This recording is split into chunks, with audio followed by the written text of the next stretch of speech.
Lord, lift us up where we belong, where the eagles fly on a mountain high. Lord, lift us up where we belong, far from the world we've known, where the few winds blow, fair winds blow. Whatever the case, man. I know a lot of y'all young boys don't know nothing about that, and young ladies don't know nothing about that. It was around 1983-84. A movie called An Officer and a Gentleman, starring Richard Gere and the late great Louis Gossett Jr., who was pretty much the Denzel Washington of his time before Denzel. Movie called Officer and a Gentleman. One of the greatest songs ever as part of the soundtrack. But when I always heard the song, I don't think about just trying to reach the heights and going away. I think about your Philadelphia Eagles. The Philadelphia Eagles team who put on a clinic last night. A Philadelphia Eagles team who understood the assignment last night. Up against a Washington Commander team that's getting a lot of hype all over the place. Cute little story, like I said before in my last video. Who making moves that I respect. Now the owner is a guy that I don't quite know about. For those who don't know, the owner of the Washington Commanders is Josh Harris. Josh Harris happens to be the owner of the Philadelphia 76ers.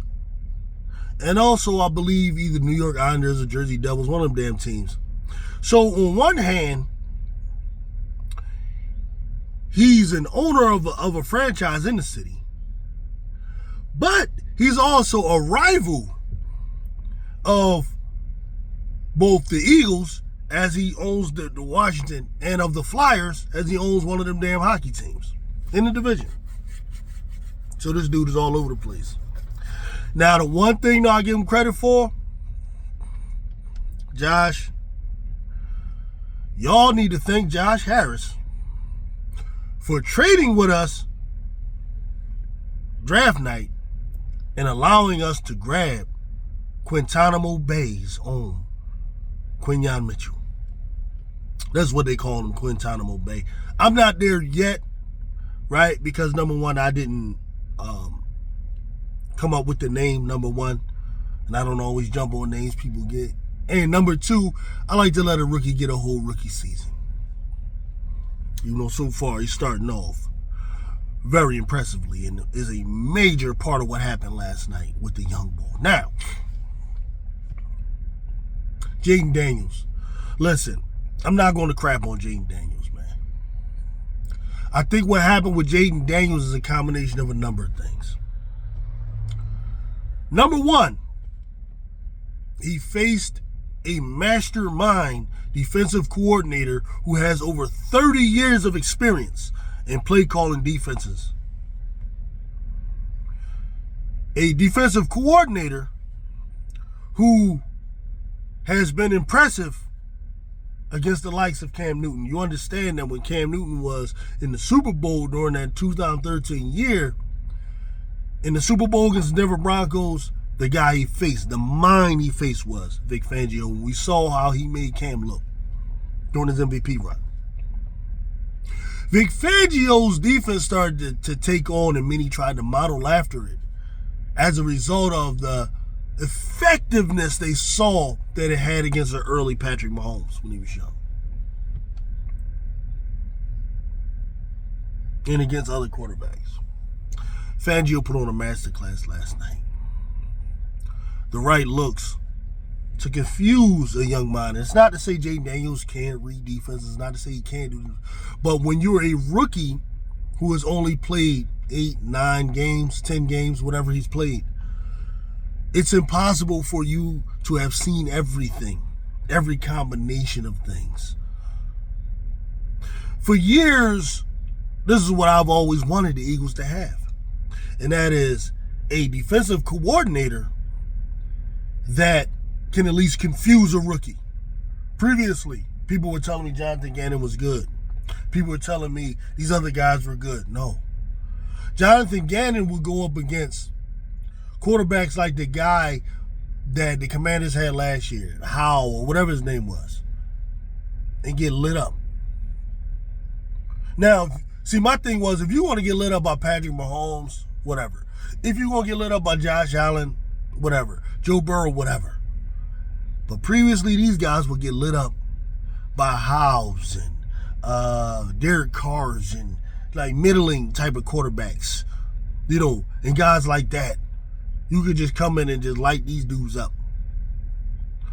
Whereas Vic Fangio, no, it ain't the same, especially when you give him weapons like Howie gave him. So, round of applause for Howie, round of applause for Vic Fangio.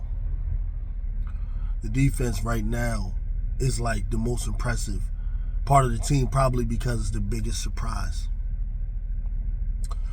The Eagles offense got off to a slow start, but it's not as, I don't think it's as bad as a lot of people making it.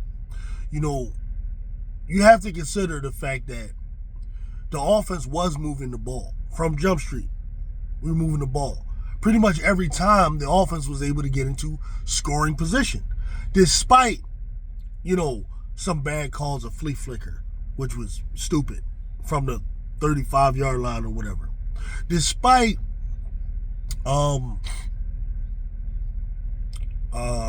Washington stacking the box against Saquon early on. Despite what other stupid thing? Yeah, the play where both receivers, Devontae and AJ, run into each other in the red zone. Despite all of that, the offense was consistently in scoring position. Had Jake Elliott made his field goals like he should, because you're talking about a 44-yard field goal, then you're talking about a 50-yard field goal. In 2024, these are chip shots. Typically, they're chip shots for Jake Elliott in 2024. Last night, the ball was bugging. I don't know what it was. I don't know if something was in his eye. I don't know if something wrong with his leg. I don't know if he couldn't deal with the prime timeness of it all. I don't know what it was. But Jake Elliott, bro, you on thin ice right now. We can't have that right there right now. So, but my point is, Jake Elliott makes his field goals. We up 9-7 early in the game. So then the little touchdown before half, we already in the teens. And then we pull away in the fourth quarter. Like, I had a feeling, I talked to a good friend of mine, my man Solo M, who checks in on my lives. Unfortunately, I didn't have a live last night. It was, you know, internet was messing up. It was a whole long story. Point is, I said to him that I felt like we were going to pull away by the middle of the fourth quarter. And we did. We did. You're just not going to hold down Saquon, AJ, Devontae, Goddard, Jalen. You're not holding them down full quarters. As long as our defense held it like that, held them to 10 points like that. All right, so that's the first thing Jayden Daniels had to deal with. The second thing, a short week for a rookie. You gotta understand, he's a rookie. I'm not going to say he hasn't played this much football, but this level of football, this intense football. They had a tough game against the Steelers. That was a dogfight that they had against the Steelers, whereas the Eagles had a sleeper against the Cowboys.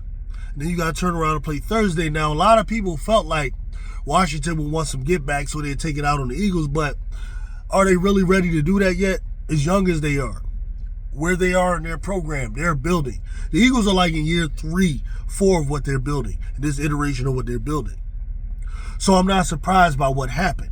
The Eagles are much more prepared. They're more veterans, right? They've been in these situations. They've been in situations far greater than this, you know.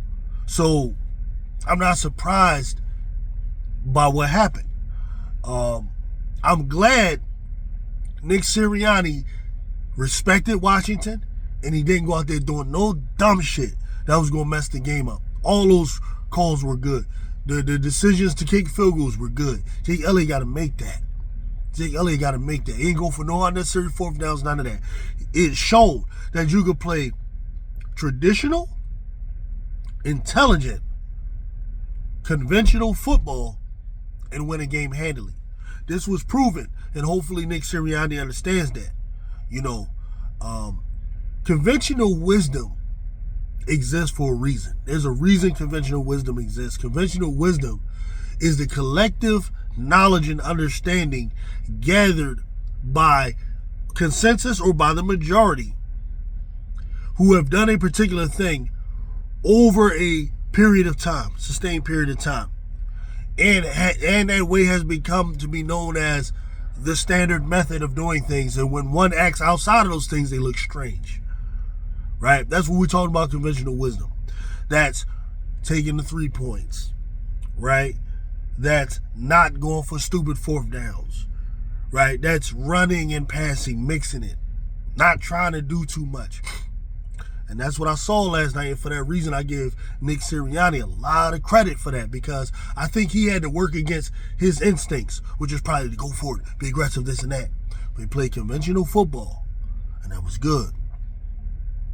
So back to Jayden Daniels, though, I think it was hard. Number one, you dealt with Vic Fangio. Number two, you dealt with a short week having to come back in and play, and then on the road, hostile environment, the whole thing.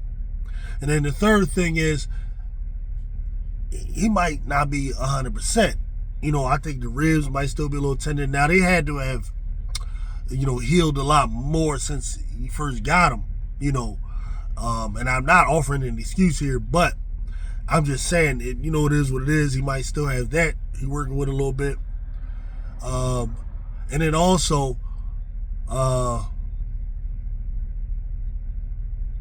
yeah, like something wrong with his hand or whatever, but you out there, it is what it is. I'm not going to use this game to say he's overhyped. I'm not going to do all that, because I don't think I think he just, and this is what I'm saying. Like, I watched the Eagles for years, bro. I remember back in,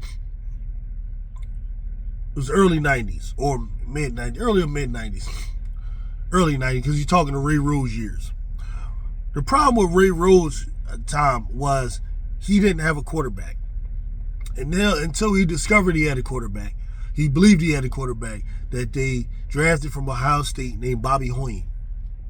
Bobby Hoying comes in for Ty Detmer one time, replaces him.